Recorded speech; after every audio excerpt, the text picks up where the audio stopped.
Hello everyone, welcome back to my YouTube channel. मैं सुहानी मिश्रा आ गई हूँ एक नई वीडियो के साथ में। ये वीडियो ज़्यादा लॉन्ग नहीं होने वाली है क्योंकि ये वीडियो मैंने एक सर के लिए स्पेशल डिमांड पर बनाई है। क्योंकि इससे पहले जो मैं वीडियो शूट कर रही थी उसमें मैंने सारी क्वेरीज ली थी आप लोगों की। जैसा कि मैंने देखा है आज सुबह ही वो वीडियो अपलोड हुई है, बट सर का उसी टाइम पर ही कॉमेंट आया था उस वीडियो पर, तो मैं उसमें ऐड नहीं कर पाई क्योंकि सर का जो क्वेरी है वो काफ़ी ज़्यादा लंबा होने वाला है, लाइक 3-4 मिनट के अप्रॉक्स जाने वाला है, तो इसीलिए मैंने वो उसमें ऐड नहीं किया था। और जो सर ने कमेंट किया है, चलिए उस चीज को पहले हम कर लेते हैं। पहले एक मैम सनातनी बॉय करके सर हैं, उनका कमेंट आया, दीदी क्या CSA कोर्स करना पड़ेगा प्लीज प्लीज। तो मैं आपको बता दूं कि एविएशन में एंट्री करने के लिए आपको कोई कोर्स नहीं करना पड़ता है। वो आपका मन है कि अगर आपको करना है और अपनी कम्युनिकेशन स्किल्स को या अपनी जो भी एनहेंस करना है, ग्रूमिंग का थोड़ा सा नॉलेज लेना है, या वहाँ पे क्या चीजें रूल रेगुलेशंस होते हैं, आपका कॉस्ट्यूम, आपका ड्रेस यूनिफॉर्म वगैरह क्या रहती है, या आपको कैसे वॉक करना है, अपने आप को कैसे रिप्रेजेंट करना है, वो चीज दिखाने के लिए आप ज्वाइन कर सकते हैं। अदरवाइज एविएशन में आने के लिए कोई स्पेशल कोर्स नहीं करना पड़ता है। ओके, अब जो मेन ये वीडियो है ये सर के लिए है, विक्की करके सर हैं जिन्होंने मेरी वीडियो पे कमेंट किया है। तो सर का जो क्वेश्चन है, मैं स्टार एयर में 9 नवंबर को ज्वाइन हुआ था, बट तभी मेरी फैमिली इमरजेंसी आई, सो मैंने ट्रांसफर मांगा, उन्होंने बोला नहीं देंगे, आप लीव करो जॉब। मेरे पास ऑप्शन नहीं था तो मैंने लीव कर दिया। मैंने सिर्फ 6-7 डेज काम किया ओनली, लेकिन तब मेरी टेम्पररी एपी के लिए मैं बता दूं, जो एरोड्रोम एंट्री परमिट होता है उसको शॉर्ट में एपी बोलते हैं, एपी अप्लाई हुआ था और वो शायद आ गया था, लेकिन एयरपोर्ट मैनेजर के पास ही था, मुझे उन्होंने दिया ही नहीं। लेकिन अब मेरी एक बात जानो, मैंने सरेंडर कॉपी के लिए मेल किया, बहुत पूछा, एचआर ने बोला ज्वाइनिंग रिट्रैक्शन हुआ है, तुम्हें डॉक्यूमेंट्स नहीं देंगे बोलकर व्हाट्सएप पर ब्लॉक किया और कॉल से भी ब्लॉक किया। मैंने बहुत मेल किया, वो रिप्लाई नहीं दे रहे हैं।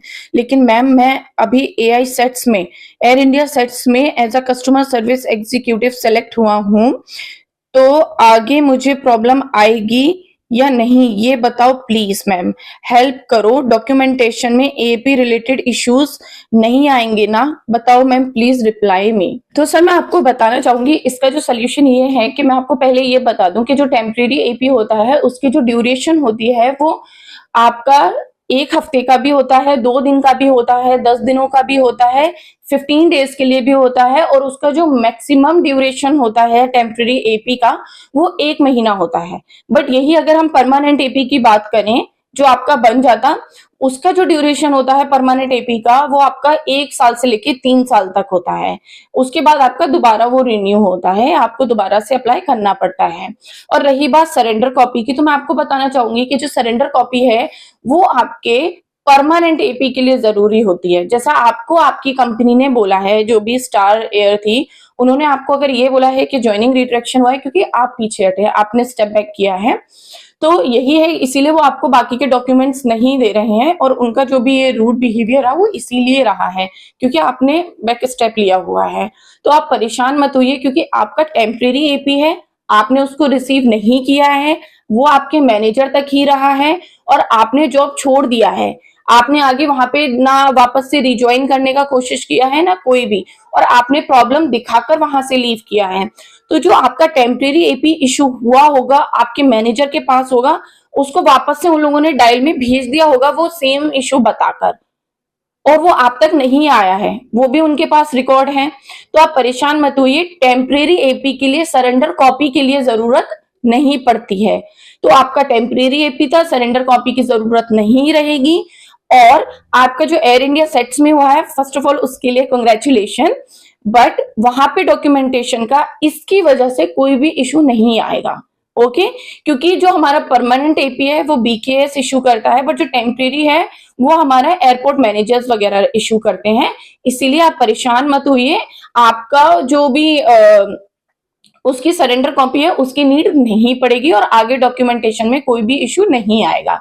अगर आपका परमानेंट होता तो इशू आता, क्योंकि परमानेंट अगर एपी आपका है और आपने सरेंडर कॉपी नहीं ली है तो आपको अनदर एयरलाइन या कंपनी ज्वाइन करने में एविएशन में प्रॉब्लम आएगी विदाउट सरेंडर कॉपी, आपका डॉक्यूमेंटेशन नहीं होगा। बट आपका टेम्परेरी एपी है और आपने प्रॉपर रीजन के साथ छोड़ा है तो आपको कोई भी इश्यू नहीं आएगा, क्योंकि टेम्परेरी एपी में सरेंडर कॉपी की जरूरत नहीं रहती है।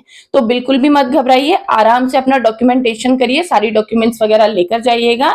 And best of luck and good luck for your future.